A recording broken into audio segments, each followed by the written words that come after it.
اور جس کی وجہ سے لوگ جوک در جوک آنے لگے۔ آگے نبی علیہ الصلوۃ والسلام ان وفود کو مسجد نبوی میں ٹھہراتے، جو وفد آتا اس کو مسجد نبوی میں ٹھہراتے۔ کہاں ٹھہراتے؟ مسجد نبوی میں۔ تو یہ نبی علیہ الصلوۃ والسلام کی سنت ہے وفود کو مسجد میں ٹھہرانا۔ اور ان وفود کا آنا دور دراز کے علاقوں سے ہوتا تھا، یعنی کہ بہت دور سے علاقے آتے تھے، جو اس بات کا منہ بولتا ثبوت ہے۔ اسلام پورے، جس کی وجہ سے اسلام پورے جزیرہ عرب میں پھیل گیا، جزیرۃ العرب۔ یہ جزیرہ عرب نبی علیہ الصلوۃ والسلام نے اس کو نام دیا تھا، یعنی کہ جزیرہ عرب سے مراد ہے عرب کے علاقے۔ ٹھیک ہے، تو اگر ہم سے پوچھا جائے کہ جزیرہ عرب کیا ہے تو ہمیں معلوم ہونا چاہیے کہ عرب کے علاقے ہیں۔ آگے وہ کہہ رہے ہیں کہ کتاب والے لکھ رہے ہیں کہ ان کا استقبال اور قیام اور طعام کا انتظام نبی علیہ الصلوۃ والسلام فرمایا کرتے اور ان کے ساتھ اچھے اخلاق سے پیش آتے۔ اب یہ ہمارے پاس جو ہے وہ عام الوفود کا معنی اور مفہوم آ گیا، اور اس کی اہمیت کے بارے میں تھوڑا سا ہم نے ذکر کر لیا۔ یہ سب سے پہلے معنی اور مفہوم آ جائے گا 2-3 لائنوں میں، اور اس کے بعد اہمیت جو ہم نے ابھی کتاب سے ریڈ آؤٹ کی۔ اب آ جائیے کہ جو 3 وفد تھے، یہ 3 وفد جو کتاب میں دیے گئے ہیں وہ کون کون سے ہیں؟ سب سے پہلے بنو تمیم ہے۔ تو بنو تمیم کا وفد 9 ہجری کے آغاز میں مدینہ طیبہ میں حاضر ہوا۔ یہ لوگ اپنے قیدیوں کو آزاد کروانا چاہتے تھے۔ یہ کس وجہ سے حاضر ہوا؟ کہ قیدیوں کو آزاد کرانا چاہتے تھے۔ ان کی قیادت عرب کا مشہور سردار اقرع بن حابس کر رہا تھا۔ کیا نام تھا سردار کا؟ بنو تمیم قبیلہ ہے، اس کا سردار تھا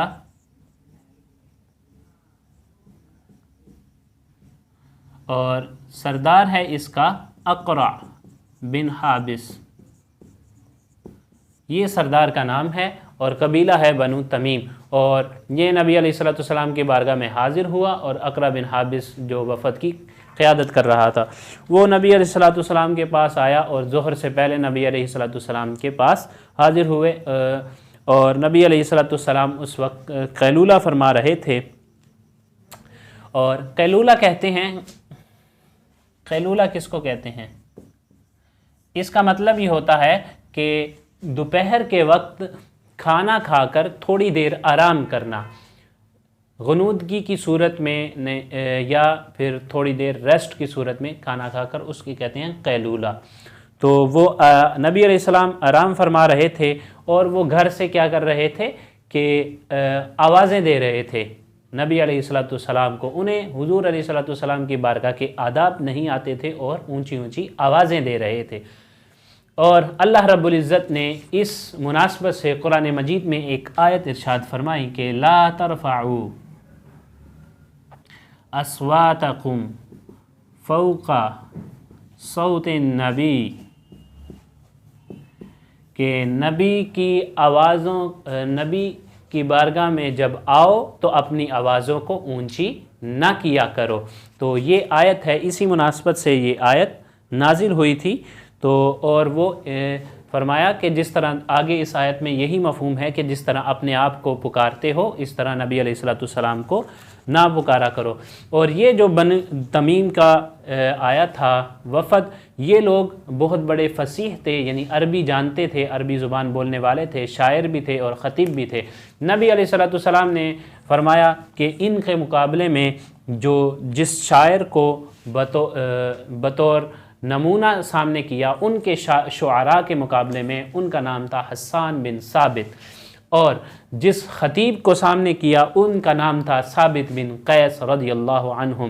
ان دونوں ہستیوں کو نبی علیہ الصلوۃ والسلام نے ان کے مقابلے میں آگے کیا۔ اب انہوں نے کیا کہا کہ اقرع بن حابس نے کیا کہا، اس شخص نے جو کہ ان کا سردار تھا، اس نے کیا کہا کہ بارگاہ رسالت سے اتنا متاثر ہو گیا وہ شخص کہ نبی علیہ الصلوۃ والسلام کے ہاتھ پر دین اسلام قبول کر لیا اور صحابیت کا درجہ پا لیا اقرع بن حابس نے۔ تو ان کے یہ تاثرات دے کر انہوں نے اسلام قبول کر لیا۔ یہ تھوڑا سا ہمارے پاس تھا وفد کا جو قبیلہ بنو تمیم کا۔ اب نیکسٹ پہ آ جائیں وفد نجران کا۔ نجران کا وفد یہ عیسائیوں کا ایک تھا، نجران کا وفد جو نبی علیہ السلام کی بارگاہ میں آیا تھا۔ انہوں نے کہا کہ ہم آپ سے مناظرے کے لیے آئے ہیں۔ جب وہ مناظرے کے لیے آئے تو نبی علیہ السلام نے اپنے بیٹوں کو بلایا، امام حسن، امام حسین اور اپنی صاحبزادی اور حضرت علی کرم اللہ وجہہ الکریم کو بلایا اور ان کو کہا کہ تم اپنے بیٹوں کو بلاؤ، ہم اپنے بیٹوں کو بلاتے ہیں۔ اور نبی علیہ السلام نے ان کو بلایا، اور جب انہوں نے دیکھا کہ اتنے پر رونق چہرے تھے اور ان کے چہروں سے اتنا نور نکل رہا تھا تو انہوں نے کہا ایک دوسرے سے آپ ان سے مناظرہ نہ کرو، اگر آپ نے ان سے مباہلہ کیا تو یہ مناظرے کے لیے آئے تھے تو نبی علیہ السلام نے مباہلے کا دے دیا چیلنج کہ آپ بھی دعا کریں، ہم بھی دعا کرتے ہیں کہ اگر آپ حق پر ہوئے تو آپ جیت جائیں گے، اگر ہم حق پر ہوئے تو ہم جیت جائیں گے۔ تو نبی علیہ السلام نے ان کو یہ مباہلہ کیا۔ تو مناظرہ ادیان پر ہوتا ہے اور یہ تھا مباہلہ، ٹھیک ہے، یہ تھوڑا سا اس میں ڈیفرنٹ ہے۔ انشاءاللہ العزیز ہم کسی اور مرتبہ جان لیں گے، ابھی اتنا سمجھ لیں کہ نبی علیہ السلام نے دعا کی کہ آپ اپنے بیٹوں کو لائیں، ہم اپنے بیٹوں کو، آپ اپنی بیٹیوں کو، ہم اپنی بیٹیوں کو، اور اپنے مردوں کو، ہم اپنے مردوں کو۔ تو نبی علیہ السلام نے اپنے یہ اہل و عیال کو بلایا اور فرمایا کہ آپ دعا کریں، ہم بھی دعا کرتے ہیں۔ تو ان کا جو سب سے بڑا سردار تھا اس نے کہا کہ آپ ان سے مباہلہ نہ کیجئے، اگر انہوں نے دعا کے لیے ہاتھ اٹھا دیے تو عیسائیوں کا اس جہان سے نام و نشان تک مٹ جائے گا۔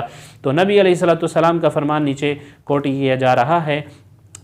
تو نبی علیہ السلام نے فرمایا کہ میری جان ہے اللہ، اس قسم ہے اس ذات کی جس کے قبضہ قدرت میں میری جان ہے، اللہ کا عذاب اہل نجران کے قریب تھا، اگر یہ مباہلہ کرتے تو انہیں جانور بنا دیا جاتا۔ یہ نبی علیہ السلام کا فرمان ہے، اور ان کی وادی میں آگ بھڑکتی رہتی اور انہیں ملیہ میٹ کر دیا جاتا، یہاں تک کہ درختوں پر پرندے بھی ہلاک ہو جاتے، اور سال ختم ہونے سے پہلے نصارہ جو ہے فناہ کے گھاٹ اتر جاتے، یعنی کہ ان کا نام و نشان مٹ جاتا۔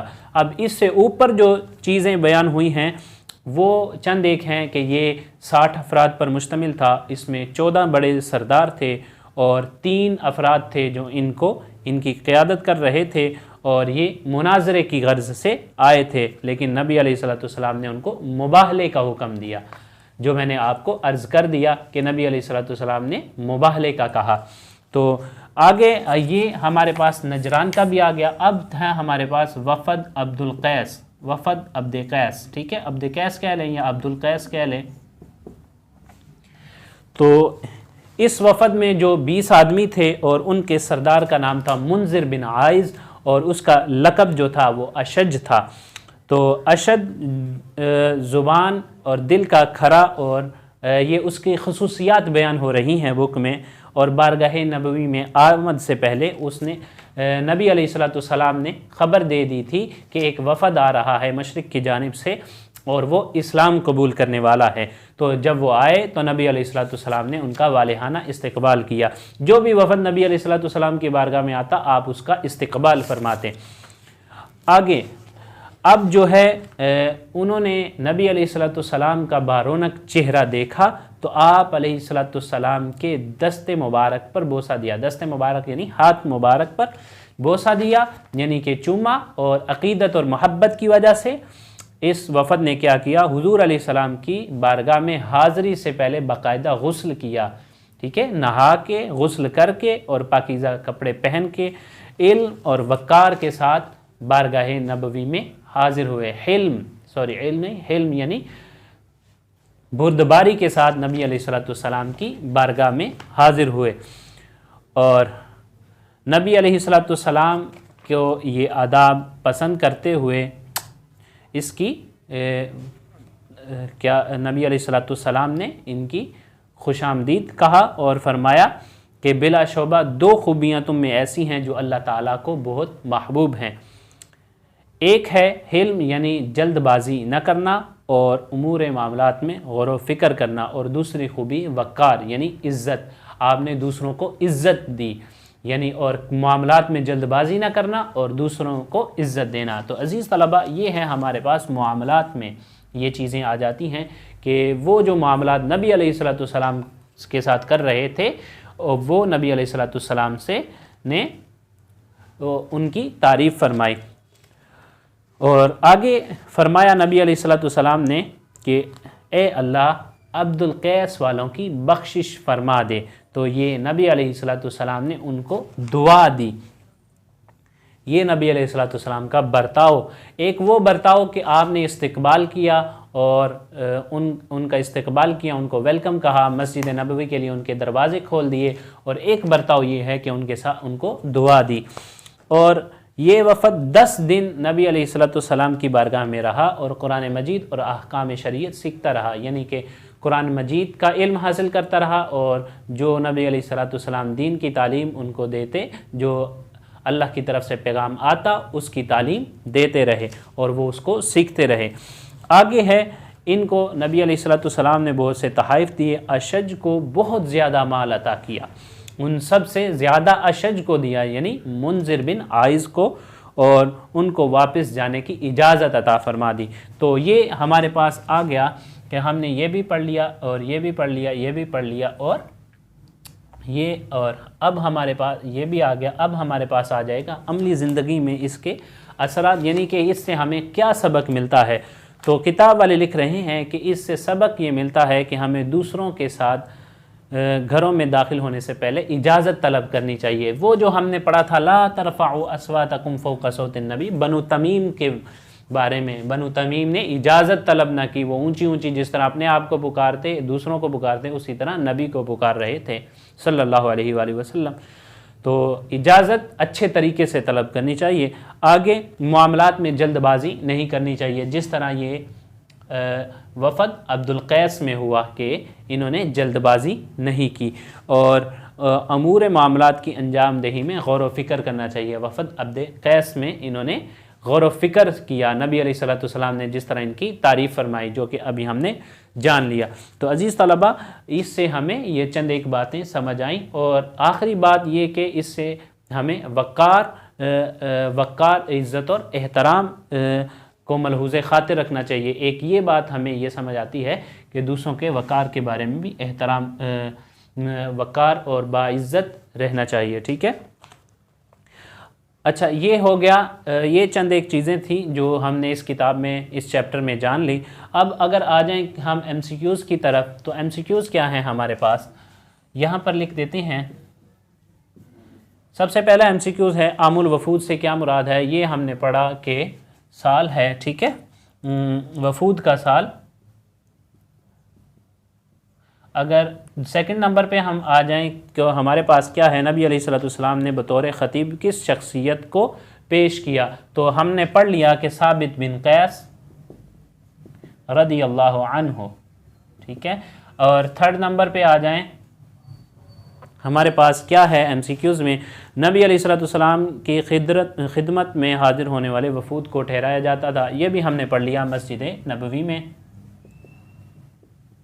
اگر فورتھ پہ آ جائیں تو ہمارے پاس ہے بنو تمیم کی قیادت کر رہا تھا، کون کر رہا تھا، یہ ہم نے پڑھ لیا اقرع بن حابس، یہ والا، ٹھیک ہے۔ اور ففتھ نمبر پہ اگر ہم دیکھ لیں ہمارے پاس کیا کوشچن ہے، تو ایم سی کیوز ہے وفد عبد القیس کے سردار اشج میں وہ 2 نمایاں خوبیاں تھیں، کیا تھیں، ہم نے ابھی جانا لاسٹ میں، حلم اور وقار۔ وقار کہتے ہیں عزت کو، ٹھیک ہے، عزت دینا، جس طرح کہ انہوں نے عزت دی نبی علیہ الصلوۃ والسلام کی بارگاہ میں حاضر ہو کر۔ اب مختصر جوابات کی طرف آ جائیں کہ مختصر جوابات ہمارے پاس کیا ہیں، یہ ہو گیا، فرسٹ ہو گیا ہمارے پاس، چیپٹر بھی ہو گیا اور ایم سی کیوز بھی ہو گئے، اور مختصر جوابات کی طرف آ جائیں تو عام الوفود کا معنی اور مفہوم بیان کریں۔ تو عزیز طلبہ یہ میں نے انڈر لائن کیا ہے لائن، آپ یہاں تک دیکھ سکتے ہیں، یہ یہاں سے لے کر یہاں تک، ٹھیک ہے،